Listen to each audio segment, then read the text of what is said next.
اللہ تعالیٰ نے قرآن حکیم میں ارشاد فرمایا کہ افحسبتم انما خلقناکم عبثا وانکم الینا لا ترجعون۔ فرمایا کیا تم یہ گمان کرتے ہو کہ ہم نے تمہیں بیکار پیدا کیا ہے، اور کیا تم یہ سمجھتے ہو کہ تمہیں پلٹ کر ہماری طرف نہیں آنا؟ اللہ تبارک و تعالیٰ نے جو چیز بھی پیدا کی، جہاں بھی پیدا کی، بڑی حکمتوں کے تقاضوں کے تحت پیدا کی۔ میں کسی شخص سے بیزار نہیں ہو سکتا، کیونکہ ایک ذرہ بھی تو بیکار نہیں ہو سکتا۔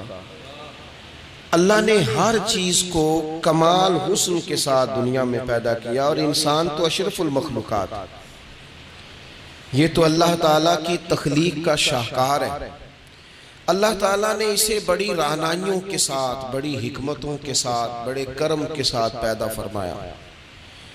اس کو اللہ تعالیٰ نے سمجھنے کی، بات کرنے کی، اپنا ما فی الضمیر کہہ دینے کی صلاحیت عطا فرمائی۔ مالک نے اسے عقل، شعور دیا، اور جو بڑی طاقتور مخلوق نظر آتی ہیں ان کو اللہ تعالیٰ نے انسان کے قبضے میں دے دیا۔ کتنا بڑا ہاتھی ہوتا ہے لیکن ایک چھوٹا سا بچہ اسے لیے پھرتا ہے۔ کتنا بڑا اونٹ ہے، کتنی طاقت رکھتا ہے، لیکن ایک چھوٹا سا بچہ اس کے ناک میں نکیل ڈالتا ہے اور اسے لے کے گھومتا ہے۔ اللہ تبارک و تعالیٰ نے اسے اشرف المخلوقات بنایا ہے۔ اتنے اتنے بڑے جہاز ایک انسان کے قبضے میں دے دیے ہیں۔ وہ جب چاہتا ہے جہاز اڑتا ہے، جب چاہتا ہے اسے زمین پہ اتار لیتا ہے۔ اللہ کی دی ہوئی طاقت سے ملکوں کو سر کرنا، بڑی بڑی ٹیکنالوجی کو ایجاد کرنا خدا نے اپنی توفیق سے اسے عطا کیا۔ اور پھر اگر وہ مسلمان ہے، پھر اگر وہ حضور کا غلام ہے، تو پھر تو فرمایا کنتم خیر امت اخرجت للناس، انسان ساری مخلوق میں افضل ہے، اور میرے محبوب کا کلمہ پڑھنے والے سارے انسانوں میں سب سے افضل ہے۔ ان کو اللہ نے اور زیادہ فضیلتوں سے، برکتوں سے مالا مال کیا۔ یہ وہ مخلوق ہے، یہ وہ لوگ ہیں، یہ وہ امت ہے کہ جو صرف ارادہ کرتی ہے نیکی کا، کرتی نہیں، ارادہ کرتی ہے تو اللہ نیکی کرنے کا اجر عطا فرما بھی دیتا ہے۔ یہ ابھی پلان کرتی ہے کہ میں یہ کام کروں گا تو رب اس کا ثواب شروع بھی فرما دیتا ہے، لیکن پتہ نہیں کیا ہو گیا ہے لوگوں کو، نیکی کے ارادے کرنے چھوڑتے جا رہے ہیں، نیکی کی منصوبہ بندی کرنی چھوڑ دی ہے، خیر کے لیے پلان کرنا ہی چھوڑ دیا ہے۔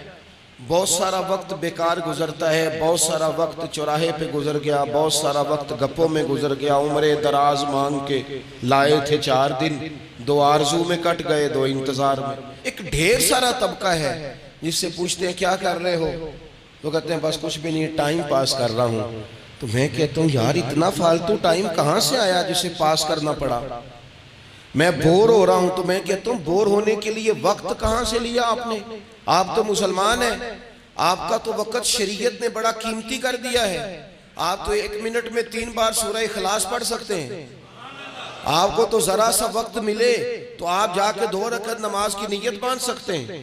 آپ کو تو تھوڑا سا وقت ملے تو آپ کے تو نبی پاک علیہ السلام نے یہاں تک ہماری تربیت کر دی، ہمارے حضور فرمانے لگے تم کانٹا اٹھا سکتے ہو نا گلی سے، تو وہی اٹھا دینا، اس پر بھی رب صدقے کا ثواب عطا کرے گا۔ تو یہاں تو کانٹوں سے بھری ہوئی گلیاں ہیں۔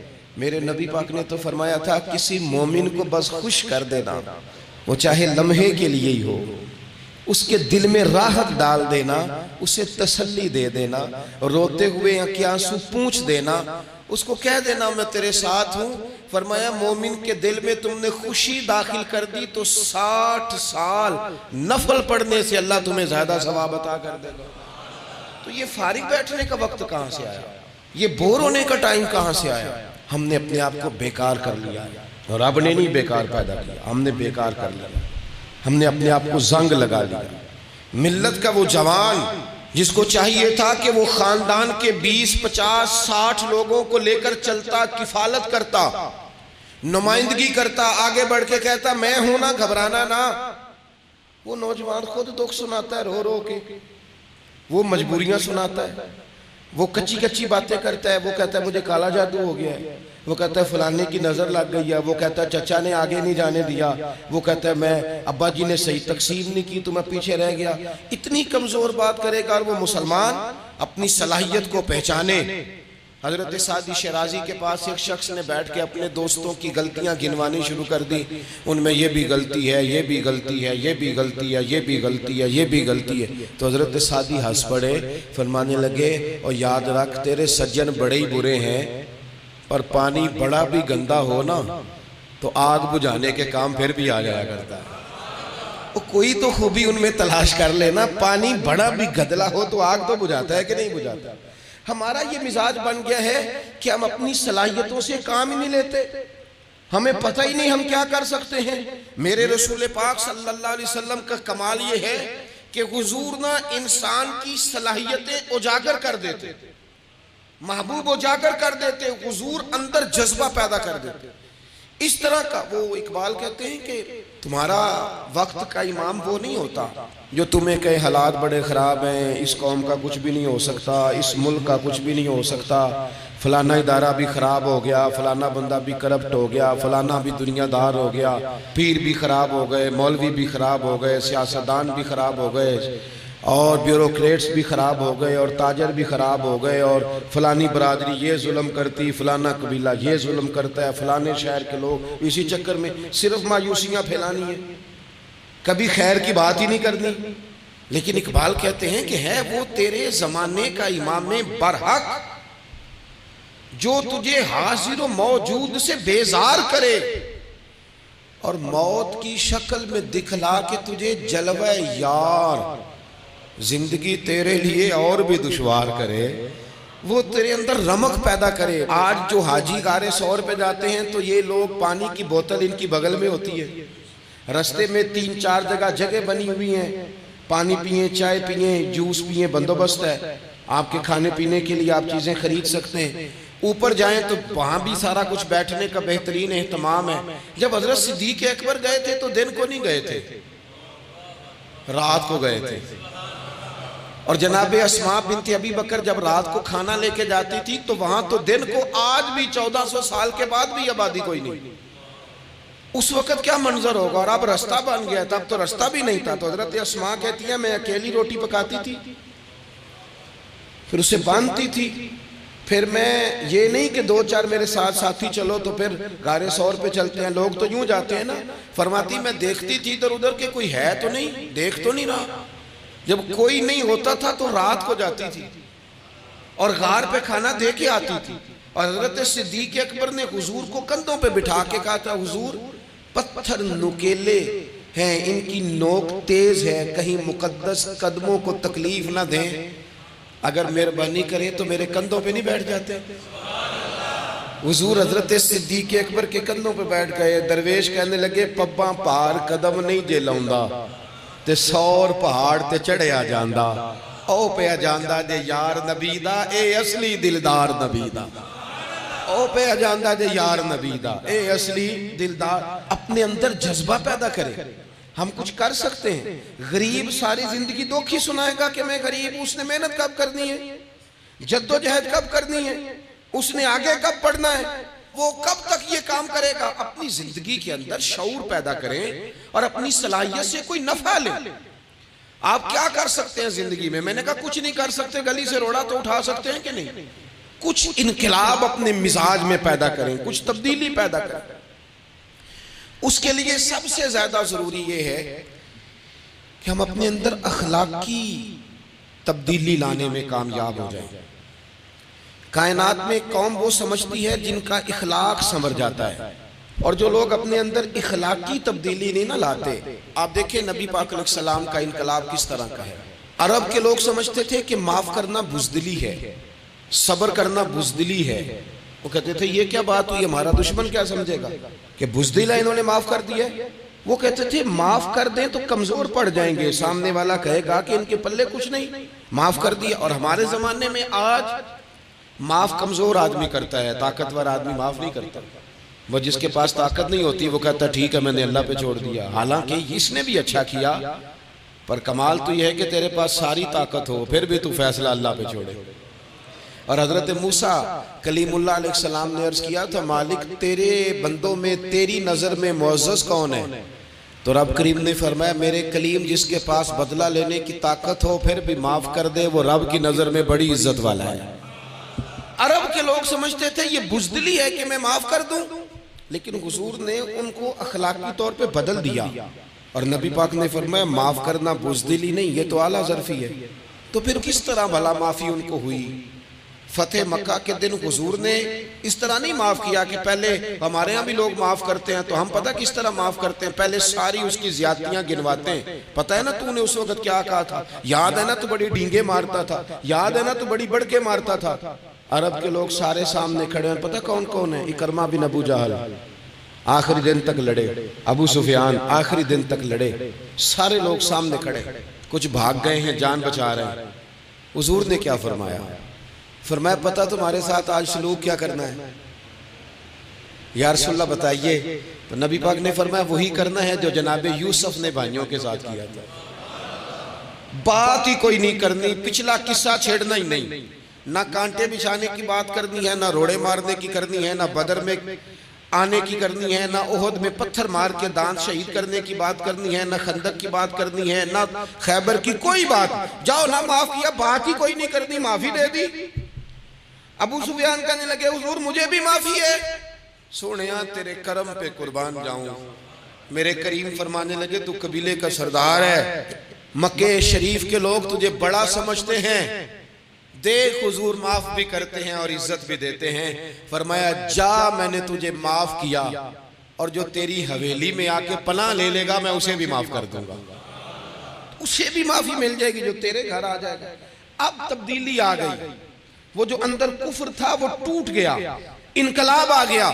یہی ابو سفیان جو کل تک مخالفت میں لڑتے تھے، پھر یہ حضور کے ساتھ جنگوں میں جاتے، اور اس طرح جاتے کہ حضور گھوڑے پہ بیٹھے اور جناب ابو سفیان نے گھوڑے کی لگام تھامی، ہر میدان میں گئے، ہر جگہ خدمت کی۔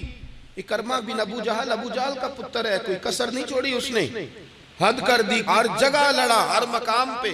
لیکن فتح مکہ کے موقع پر یہ بھاگ گیا تھا، جان بچا کے چھپ گیا۔ اس کی بیوی آئی، آگے کہنے لگی سونیا میرے چھوٹے چھوٹے بچے ہیں، مجھے پتہ چلا ہے کہ میرے شوہر کے لیے آپ نے ڈیتھ وارنٹ جاری کر دیے ہیں کہ جہاں ملے مار دیا جائے، صحابہ نے یہ اعلان کیا ہے، وہ سخت مجرم ہے، اس کے لیے سخت آرڈر جاری کیا گیا ہے۔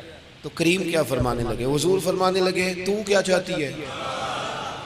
میں کوئی آپ کو قصہ تو نہیں نہ سنا رہا، خدا را مہربانی کرے، تھوڑا سا دل بڑا کرے، تھوڑا سا۔ وہ ساس کہتی ہے جی میں کیویں معاف کر دیا جی، تو انہوں پتہ نہیں پیر صاحب میرے اندر زخم کنے نے، مثلا کیا ہے، گولی مار دی ہے کسی نے کسی کو۔ بہو سے کہیں تو کہتی ہے جی میں معاف کر دوں، اس کو معاف کر دوں، آپ کو بتاؤں اس نے تکلیف کتنی دی۔ مہربانی کرو ایک دوسرے کو معاف کرو، اپنے دل میں گنجائش پیدا کرو۔ اس بندے کی بات ہو رہی ہے جو باپ سے لگا ہوا ہے مخالفت کرنے، ابے نے بھی ظلم کیے، اس نے بھی کیے۔ حضور اس کی بیوی سے کہتے ہیں کیا چاہتی ہے؟ کہنے لگی حضور معاف کر دیں اسے۔ تو نبی پاک صلی اللہ علیہ وسلم نے فرمایا ٹھیک ہے، یہاں تو معافی کا دروازہ تو سب سے زیادہ کھلا ہوا ہے، تو کہتی ہے تو چلو ٹھیک ہے معاف کیا، ہو گئی بات۔ اس نے جا کے جہاں چھپا ہوا تھا اسے کہا اکرمہ حضور نے تجھے معاف کر دیا۔ کہنے لگا کوئی کرنے والی بات کر، وہ معاف کرتے ہیں مجھے پتہ ہے، بڑا کرتے ہیں، پر جو میں نے کیا ہے وہ معافی والا نہیں۔ مجھے معافی ہو سکتی ہے، یہ کیسے ہو سکتا ہے، یہ کیسے ہو گیا، ہو ہی نہیں سکتا۔ اس کی بیوی پھر آئی، کہنے لگی حضور وہ مانتا نہیں، یہ تاریخ صرف میرے رسول کی ہے، یہ سیرت صرف میرے رسول کی ہے، کہ جس کو معاف کیا جا رہا ہے اس کی سمجھ میں بات نہیں آ رہی کہ بھلا مجھے معاف کر دیا ہے۔ حضور کہتے ہیں اچھا تو بتا وہ کیسے مانے گا؟ کہنے لگی حضور اگر کوئی نشانی دے دینا، عرب کے لوگ تلوار دے دیتے تھے، زرہ دے دیتے تھے، پگڑی دے دیتے تھے، چھڑی دے دیتے تھے، یہ دلیل ہوتی تھی کہ فلاں نے نشانی دے دی۔ اگر کوئی مل جائے نا نشانی، محبوبہ اس طرح تو کوئی نہیں کرتا جیسے آپ کرتے ہیں۔ کریم نے اپنے سر سے پگڑی اتاری اور فرمایا میری پگڑی بطور علامت کے نشانی کے لے جا، اسے کہہ دے میں نے معاف کیا۔ اب اکرمہ کو معافی ہو گئی، وہ آ رہے ہیں، یوں اخلاق بدلتے وہ آ رہے ہیں۔ یہاں کوئی بڑا آدمی آئے نا تو پہلے اعلان ہوتا ہے فلاں بن فلاں صاحب آ رہے ہیں، اب ان کو دعوت دیتے ہیں، لیکن وہ اعلان چھوٹا کرتا ہے بڑے کے لیے. یہاں انوکھا باب ہے. اکرمہ کلمہ پڑھنے آ رہا ہے. نبی پاک صحابہ سے کیا فرما رہے ہیں؟ فرمایا وہ کلمہ پڑھنے آ رہا ہے، اطاعت قبول کر کے آ رہا ہے، سر تسلیم خم کر کے آ رہا ہے، اس کے سامنے اس کے باپ کے کسی ظلم کا اظہار نہ کرنا. اس کے باپ نے بڑے ظلم کیے ہیں، زیادتیاں کی ہیں، ہم تذکرہ یہاں ہوتا ہے، لیکن اس کے سامنے نہ کرنا. اس کا تو ابا ہے نا، اس کا تو باپ ہے نا. کوئی بات نہ کرنا، اسے تکلیف ہوگی. کس کے لیے؟ صحابہ رو رہے ہیں. حضور یہ کس کے لیے تیاری کرا رہے ہو؟ وہ آ گئے، قدموں سے لگ گئے، کلمہ پڑھ لیا، کھول کے روئے. حضور میرے لیے بھی معافی ہے؟ تو کریم نے فرمایا ہاں، میں رحمت والے رب کا رحمت والا رسول ہوں، ہے نا معافی. اکرمہ مسلمان ہو گئے. پھر تلوار کو صاف کر کے کہنے لگے سونیا پہلے یہ اسلام کی مخالفت میں لڑتی تھی، اب حمایت میں لڑے گی. مجھے بتائیں، ایک ایک گلی اکرمہ گئے اسلام کی حمایت میں تلوار لے کے، ایک ایک گلی. اور آپ پچھلے جہاد میں بھی گئے تھے، اس جہاد میں نہ جائیں تو کہنے لگے کفارہ نہیں ادا کرنا، پچھلے داغ نہیں صاف کرنے. میں جاؤں گا، گلی گلی جاؤں گا، نگر نگر جاؤں گا، جھنڈا لے کے جاؤں گا. میں بتاؤں گا کہ جب کوئی مدینے والے کے پاس آئے تو رب دل بدل دیا کرتا ہے. انقلاب آتے ہیں، عادتیں بدلتی ہیں، طبیعتوں میں تغیر آتا ہے. کون کہتا ہے نہیں آتا؟ میں جاؤں گا. ہمس میں حضرت عمر کے زمانے تک اکرمہ لڑے، سالوں میدان میں رہے اسلام کی حمایت میں. اور پھر ہمس کے میدان میں حضرت عمر کے دور میں لڑتے ہوئے شہادت کی موت اللہ نے انہیں عطا فرمائی. یہ آپ دیکھیں حضرت خالد بن ولید کون ہے؟ کہنے لگے حضور میں تو بڑی شدت سے اسلام کے خلاف لڑتا تھا، میری غلطیاں بھی معاف ہو جائیں گی. تو حضور فرمانے لگے اسلام پچھلے سارے معاف کرا دیا کرتا ہے، نئی زندگی کا آغاز ہو جاتا ہے. نئی زندگی کا آغاز ہوتا ہے. حضور نے فرمایا جو رمضان میں عبادت کر لے نا، ایمان کے ساتھ رمضان میں عبادت کر لے، اللہ اس کے پچھلے سارے معاف فرما دیتا ہے. اب وہ نئی زندگی کا آغاز کرے.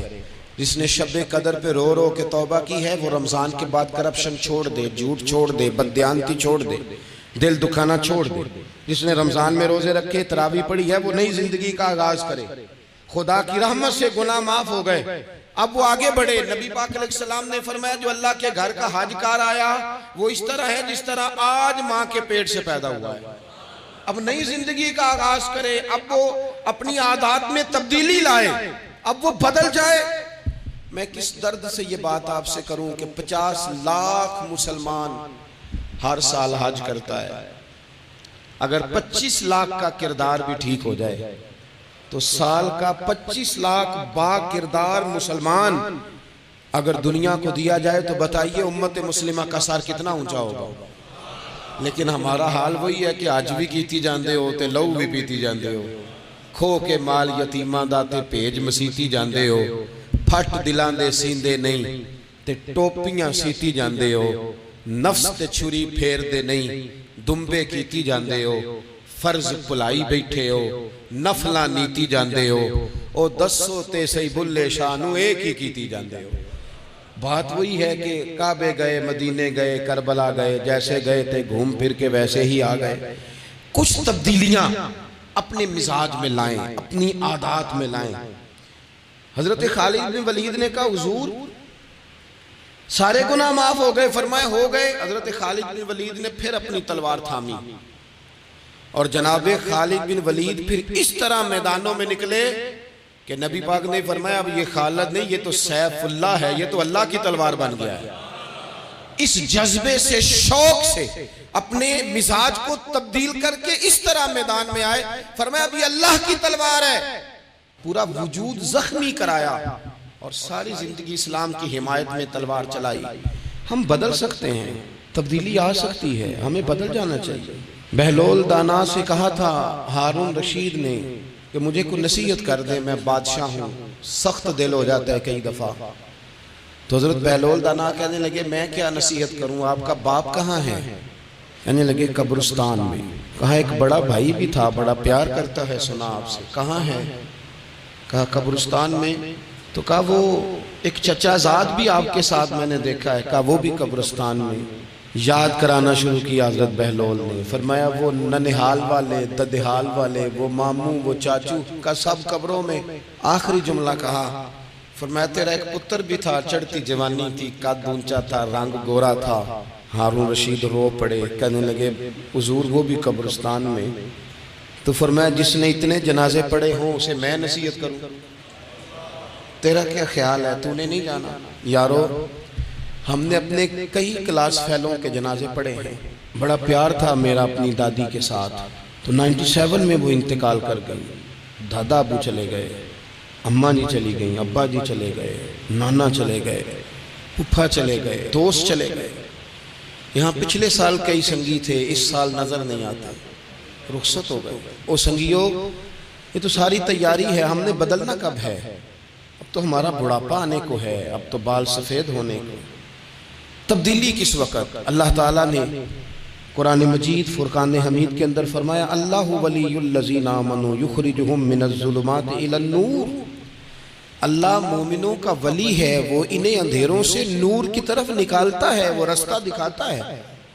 بار بار راہ کھلتی ہے ہمارے سامنے پر ہم قبول کرنے کو تیار نہیں ہوتے۔ کچھ تبدیلی اب آ جائے، کچھ زبان میں مٹھاس آ جائے، کچھ ہمارے عمل میں پختگی آ جائے۔ ہم نہ بہت سارے کام لوگوں کو دیکھ کر کرتے ہیں، اس سے تھوڑی جان چھڑائی جائے۔ کچھ اپنے اندر جو قباہتیں ہیں، کچھ اپنے ساتھ جنگ کی جائے۔ نبی پاک علیہ السلام نے فرمایا افضل جہاد اپنے نفس سے لڑائی کرنا، اپنے آپ کے ساتھ کچھ جد و جہد کی جائے، کچھ اپنے خلاف بھی چلا جائے۔ ساری زندگی دوسروں سے لڑتے، دوسروں پر اپنی غلطیوں کا بوجھ ڈالتے گزر گئی، کچھ اپنے نفس پر بھی۔ حضرت بایزید بستامی سے کسی نے کہا حضور میں نے اللہ تک جانا ہے، رستہ بتا دیں۔ فرمایا 2 قدم کا رستہ ہے۔ فرمایا 1 قدم اپنے نفس کی خواہش پہ رکھ لے تو دوسرا قدم تیرا رب تک پہنچ جائے گا۔ تو اپنے آپ کو کنٹرول نہیں نہ کرتا، اپنے آپ سے تو لڑ پہلے۔ اقبال کہتے ہیں ڈھونڈتا پھرتا ہوں اے اقبال اپنے آپ کو، آپ ہی گویا مسافر آپ ہی منزل ہوں میں۔ نبی پاک نہ تبدیلی کرتے۔ یہ جو لوگ کہتے ہیں نا کیسے بدلوں، تو حضور بدلنے تو آئے ہیں، حضور بدلنے۔ حضرت مازن ایک صحابی ہیں، وہ کہتے ہیں میں بت کی پوجا کرتا تھا، امام بہقی نے لکھا ہے میں بت پوجتا تھا۔ ایک دن میرے بت کے اندر سے آواز آ گئی تو کب تک مجھے پوجے گا، مدینے میں تو حضور جلوہ فرما ہو گئے۔ کہتے ہیں 2 دفعہ 3 دفعہ بت مجھے پیغام دے رہا ہے کہ حضور کی طرف جاؤ۔ بت کہتے ہیں میں وہاں سے چلا، حضور کی بارگاہ میں پہنچا تو نبی پاک علیہ السلام کی خدمت میں حاضر ہو کے میں نے عرض کی یا رسول اللہ کمال ہو گئی، لوگ بتوں کو پوجتے ہیں اور میرا بت کہہ رہا تھا جا کے حضور کا کلمہ پڑھ۔ او سکیاں کھجوراں اگا جام دے تے پتھراں تو کلمہ پڑھا جام دے۔ فرمایا وہ انہوں نے مجھے بت نے بھیجا ہے۔ حضرت مازن کہتے ہیں حضور کی بارگاہ میں آیا، نبی پاک نے کلمہ پڑھایا تو میں نے عرض کی حضور میرے اندر کچھ قباہتیں بھی ہیں، کسی کی چیز دیکھ کے میرا جی للچا جاتا ہے، میں چوری کر لیتا ہوں، بدکاری کا بھی مزاج ہے، شراب نوشی بھی ہو جاتی ہے۔ کہتے ہیں حضور نے میرے سینے پہ ہاتھ رکھا، میرے لیے دعا کر دی۔ آپ فرماتے ہیں گردن اونچی تھی کبھی نیچی نہیں ہوئی تھی، پر وہ کلمے کی کیا برکت آئی کہ ایسا سر جھکا کہ وہ جھکا ہی رہا، ایسی تبدیلی آئی کہ آ گئی، نفرت ہو گئی۔ کہتے ہیں حرام مال آتا ہے تو میری طبیعت پہ بوجھ بن جاتا ہے۔ میں اکثر دوستوں سے کہتا ہوں کہ ہمارے ہاں لوگوں کا عجیب مزاج ہے، وہ اپنا مائنڈ سیٹ کر لینا، کبھی ذہن بنا لینا یہ چیز حرام ہے تو وہ کبھی بھی حلق سے نیچے ہی نہ جائے۔ آپ گوشت کھا رہے ہوں اور بڑا اچھا پکا ہوا ہے، بہترین مسالہ جات لگے ہوئے ہیں، بہترین، آپ کھا رہے تھے گوشت، کوئی بندہ آپ کے کان میں آ کے کہہ دے صدقے کا ہے، اس کا منہ میں ذائقہ بدل جاتا ہے کہ نہیں؟ بھئی گوشت تو وہی ہے، یہ کیسے بدل گیا؟ کیونکہ آپ کے نا وہاں کمپیوٹر میں فٹ ہے کہ صدقہ میرے لیے درست، آپ وہ کہتے ہیں یہ تو فارم بن گیا۔ بھئی یہ کیا بن گیا؟ چلیں اس سے بھی آگے چلتے ہیں۔ آپ کھا رہے تھے گوشت اور بڑا لطف آ رہا تھا تو کسی نے کہہ دیا کہ یہ تو جانور ٹھیک ہی نہیں تھا، بیمار تھا یا حرام تھا، ذبح ہی نہیں کیا تھا، صحیح طور پر ایسے ہی اس کو پکا دیا، مر گیا تھا۔ تو اب تو یہ حال ہوتا ہے کہ الٹیاں شروع ہو جاتی ہیں کیوں؟ اس لیے کہ نفیس طبیعت پر نہ صدقے کا گوشت فٹ ہوتا ہے نہ حرام فٹ ہوتا ہے، کیونکہ طبیعت نفیس ہے نا۔ بس اس بات کو سمجھ لیں، اس طرح حرام بکرا طبیعت پہ فٹ نہیں نہ ہوتا، اس طرح کروڑ حرام بھی طبیعت پہ فٹ نہیں ہونے چاہیے۔ 2 کروڑ بھی حرام آ جائے تو فٹ۔ جس دن 2 کروڑ پر بھی الٹی آنے لگ گئی نا، جس دن حرام جگہ پر قبضہ کرتے بھی کہہ آنے لگ گئی، ذائقہ بدلنے لگ گیا، کمپیوٹر میں فٹ ہو گیا کہ یہ میرے لیے ٹھیک نہیں۔ لیکن میں اکثر کہتا ہوں لوگوں سے، میں کہتا ہوں ہمارے ہاں بندہ دیکھ کے فتویٰ ہوتا ہے۔ یہاں کوئی غریب عیسائی ہو نا، ماڑا بیچارہ گلی میں جھاڑو دے کے روٹی کماتا ہے، تو لوگ مسئلہ پوچھتے ہیں، کہتے ہیں مولوی صاحب سائنہ روٹی کھانی جائز ہے؟ تو میں پھر ان لوگوں سے آگے سے پوچھ لیتا ہوں، میں کہتا ہوں یہ بتاؤ امریکہ کا صدر بھی عیسائی ہے، اس کے ساتھ جائز ہے؟ اتنے وزیر مشیر وزراء اعظم ملکوں کے جا کے کھاتے ہیں، کبھی آپ نے مسئلہ پوچھتے دیکھے؟ وہاں تو جو مولوی مشیر بنے ہوئے وہ بھی بیٹھے ہوتے ہیں بیچ میں، وہ بھی بیٹھے ہوتے ہیں، اب بھی ان سے پوچھو۔ لیکن ہمارا مزاج یہ بن گیا ہے کہ غریب کے حق میں مسئلہ اور ہے اور امیر کا معاملہ ہے تو معاملہ اور اس سے نکلے۔ یعنی اگر 5 روپے کسی کے گر جائیں تو وہ واپس کرنے بھی ضروری ہیں، اور 5 کروڑ گر جائیں تو وہ بھی۔ وہ ہمارے ایک دوست کہا کرتے ہیں کہ ایک صاحب تھے، ان کو نا بڑے قیمتی جوتے کا ایک پیر مل گیا کہیں سے گرا ہوا، انہوں نے وہ قیمتی پاؤں جوتے کا گرا ہوا اٹھایا اور وہ بندہ تلاش کرنے لگے کس کا گرا ہے۔ دیر تک وہ ڈھونڈتے رہے ایک پاؤں کس کا ہے، تھوڑی دیر کے بعد انہیں دوسرا پاؤں بھی مل گیا، پھر انہوں نے بندہ ڈھونڈنا بند کر دیا۔ انہوں نے کہا دونوں ہو گئے ہیں، اب یہ کام آئے گا، لہذا انہوں نے بند کر دیا۔ میرے عزیز، یہ تو کوئی طریقہ نہیں ہے نا کہ آپ چیز اگر تھوڑی سی ہے تو اس پر فتویٰ اور ہے، اگر زیادہ ہے تو مزاجوں میں جب ہم یہ لے آئیں گے اپنی طبیعت میں، اور کب تک ہم نے اسی طرح رہنا ہے؟ کب ہم نے اپنے وجود سے کام لینا ہے؟ بیکار وقت کب تک گزرنا ہے؟ کتنے رمضان آئے گزر گئے، کتنے عمرے آئے گزر گئے، کتنی ہم نے دیکھا کہ بس بیمار ہو گئے، ٹھیک ہو جائیں گے تو پھر اس کے بعد ہم نے کوئی نماز نہیں چھوڑنی، لیکن ٹھیک ہوئے تو بھول گئے، نئی سے نئی بات شروع ہو گئی۔ ہم نے کتنی دفعہ کہا کہ آج کے بعد تبدیلی، لیکن کیوں نہیں تبدیل ہوتے؟ حضرت فضالہ بن عمیر ایک صحابی ہیں، کہتے ہیں میں عورتوں کا معاذ اللہ بڑا رسیہ تھا۔ ابو جہل نے جب اعلان کیا نا جو حضور کو شہید کرے گا تو اسے 100 سرخ اونٹ دیے جائیں گے، تو کہتے ہیں میں خنجر بغل میں دبا کے نا تو طواف کعبہ کرنے چلا گیا، طواف کعبہ۔ کہتے ہیں وہاں جب میں پہنچا تو میں نے دیکھا حضور بھی طواف کر رہے ہیں، تو نبی کریم نے مجھے دیکھتے ہی حضور میرے قریب آئے اور مجھے نہیں بتانا پڑا، حضور فرمانے لگے تیرا نام فضالہ ہے؟ میں نے کہا ہاں۔ تو محبوب فرمانے لگے کیا باتیں کر رہے ہو اپنے آپ سے؟ کہتے ہیں میں دل میں سوچ رہا تھا کہ طواف کرتے میرے قریب سے گزریں گے تو خنجر مار دوں گا، کیا باتیں کر رہے تھے؟ فضالہ کہتے ہیں میں تو جب آیا تھا تو ایک بی بی سے مل کے آیا تھا، میں نے کہا تھا کہ میں آج بڑی رقم لے کے آؤں گا اور معاذ اللہ تیرے پاس رات گزاروں گا۔ کہتے ہیں میں تو اس سے بات کر کے آیا تھا، تو میں اب حضور سید عالم صلی اللہ علیہ وسلم نے پوچھا تو فضالہ ہے؟ میں نے کہا ہاں۔ کیا باتیں کر رہے تھے اپنے آپ سے؟ میں نے جھوٹ بولا۔ میں نے کہا جی وہ تو میں تو ذکر کر رہا تھا اپنے دل میں۔ کہتے ہیں حضور مسکرائے اور مسکرا کے فرمانے لگے چل چھوڑ، جس کام آیا تھا وہ کرتا کیوں نہیں؟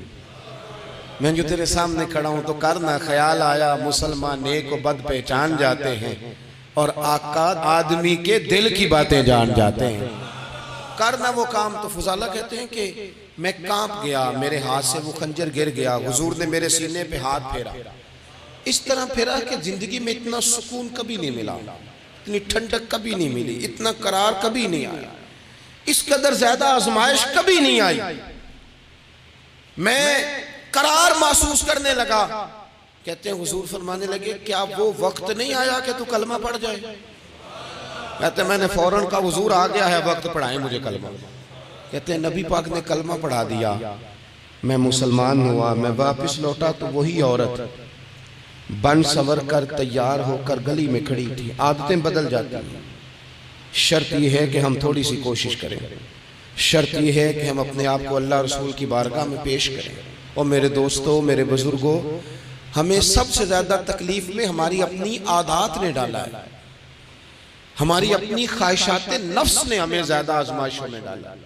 کہتے ہیں وہ عورت بن سور کے کھڑی تھی، جب میں واپس لوٹا تو پہلے میں اس کے پیچھے بھاگتا تھا، اب میں اس کے قریب سے گزر گیا تو اس نے آواز دی تو فضالہ نہیں؟ کہتے ہیں میں چپ کر گیا۔ وہ پھر پیچھے دوڑی، میرا گریبان پکڑ کے کندھا پکڑ کے ہلایا تو فضالہ نہیں؟ کہتے ہیں میری جھکی ہوئی گردن، میں سر نہیں اٹھاتا۔ مجھے کہنے لگی تو وہ نہیں ہے جو فضالہ ہے؟ میں نے کہا ہوں میں فضالہ، پر وہ والا نہیں جو تجھے ملا کرتا تھا۔ کہا تو اب کون ہے؟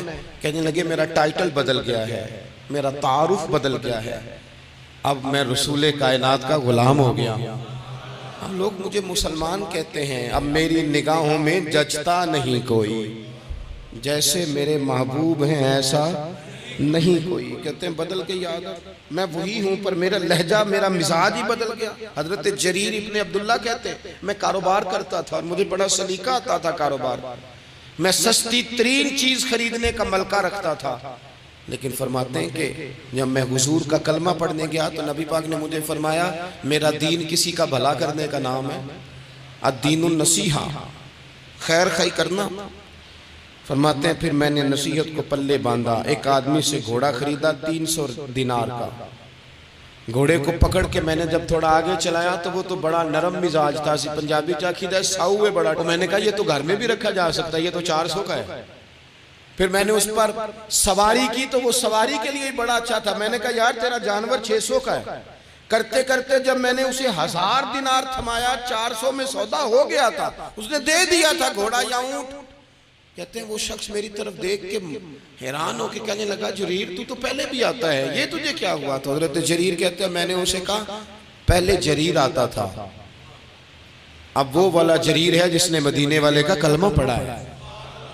کنتم خیر امت، ان کا ٹائٹل ہے میرے پاس۔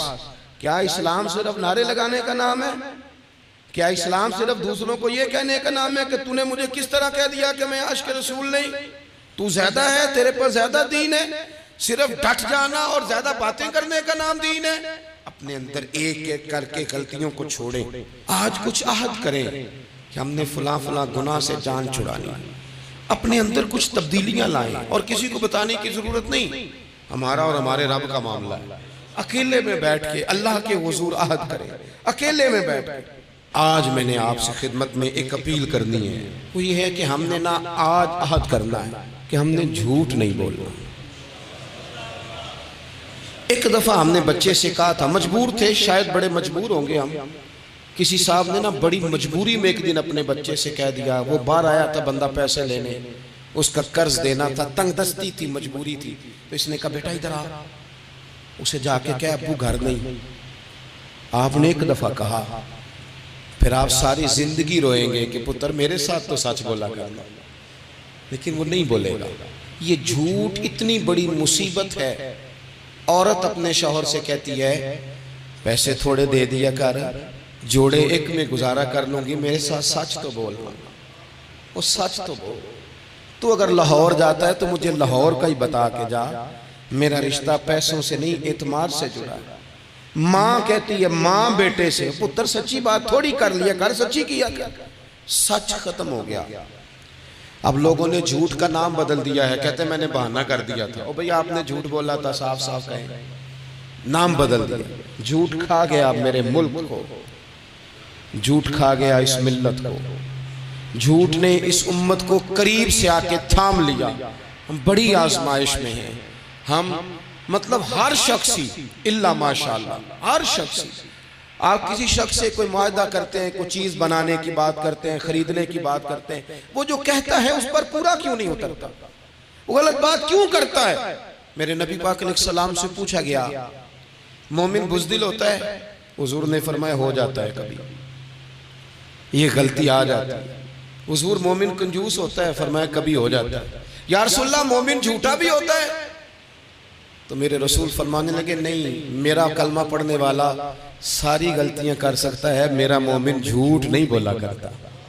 مومن جھوٹ، ابو سفیان کو کیسر روم نے، ہرکل نے اپنے دربار میں کھڑا کر کے کہا ابو سفیان ابھی کلمہ نہیں پڑھتے تھے، تمہارا کوئی رشتہ ہے نبی پاک سے جنہوں نے مجھے بھی خط لکھا ہے کہ مسلمان ہو جاؤ؟ کہنے لگے ہاں میں چچا ہوں رشتے میں۔ کہا وہ کیسے ہیں پیغمبر؟ تو ابو سفیان کہتے ہیں چونکہ میں مخالف تھا، میں نے وہ ساری باتیں کی جو ہم ان کے خلاف کرتے تھے، اس نے آخری بات پوچھی، اس نے کہا ابو سفیان یہ بتا کہ وہ جنہوں نے اعلان نبوت کیا ہے کیا کبھی انہوں نے جھوٹ بھی بولا ہے؟ تو ابو سفیان کہتے ہیں کہ 1 منٹ کے لیے میں نے کہا کہہ دوں، مخالفت تھی نا، تو پھر میں نے سوچا یہ تو عرب کی وزاداری کے خلاف ہے، عرب میں سے تو کوئی جھوٹ بولنا پسند ہی نہیں کرتا، اور پھر میں اگر حضور کو معاذ اللہ جادوگر شاعر کہوں گا تو شاید کسی کو 1 منٹ کے لیے متوجہ کر سکوں، اور نبی پاک نے جھوٹ بولا ہے، یہ تو مانے گا ہی کوئی نہیں۔ کہتے ہیں بادشاہ نے پھر زور دے کے کہا سردار بتاتے کیوں نہیں، کیا کبھی انہوں نے جھوٹ بھی بولا ہے؟ تو ابو سفیان کہتے ہیں میرے ہاتھ میں چھڑی تھی، میں نے زور سے زمین پہ ماری، میں نے کہا وہ میرے رشتے میں بھتیجے ہیں، میری سخت مخالفت ہے، میں ان کے خلاف میدانوں میں نکلتا ہوں، جنگیں لڑتا ہوں، کبھی وہ غالب آتے ہیں کبھی ہم آتے ہیں، لیکن میرے سامنے وہ پیدا ہوئے، میں نے ماں کی گود میں بھی دیکھا، دادا کے کندھوں میں بھی دیکھا، چچا کے گھر میں بھی دیکھا، سیدہ خدیجۃ الکبریٰ کا دولہا بنے بھی دیکھا، ان کی 4 بیٹیاں ان کی گود میں کھیلتے دیکھی، اعلان نبوت کرتے دیکھا، لوگوں کو مخالفت کرتے دیکھا، میرے سامنے ان کے مقدس بال سفید ہوئے، میرا اختلاف اپنی جگہ پر بادشاہ میں قسم اٹھا کے کہہ سکتا ہوں اس محبوب کی زبان سے جب بھی نکلا ہے حق اور سچ نکلا ہے، اسیر دشمن کی چاہ میں بھی، وہ مخالفوں کی نگاہ میں بھی امی ہے، صادق ہے، معتبر ہے، میرا پیغمبر عظیم تر ہے، میرا پیغمبر عظیم تر ہے، میرا پیغمبر عظیم تر ہے۔ جھوٹ نہیں کبھی حضور نے بولا۔ کہتے میں نے جواب دیا تو سناٹا چھا گیا سارے دربار، کتنے اس نے سوال پوچھے، گھنٹوں بات ہو، سناٹا چھا گیا، اور پھر بادشاہ نے اپنا پرنا اٹھایا، چادر اٹھائی، کندھے پہ رکھی اور جانے لگا، تو میں نے پیچھے سے پلٹ کے کہا بادشاہ اتنے تو نے سوال کیے، اتنے میں نے جواب دیا، ریزلٹ کا بھی تو اعلان کرنا، نتیجہ بھی تو دینا، کیا نکلا؟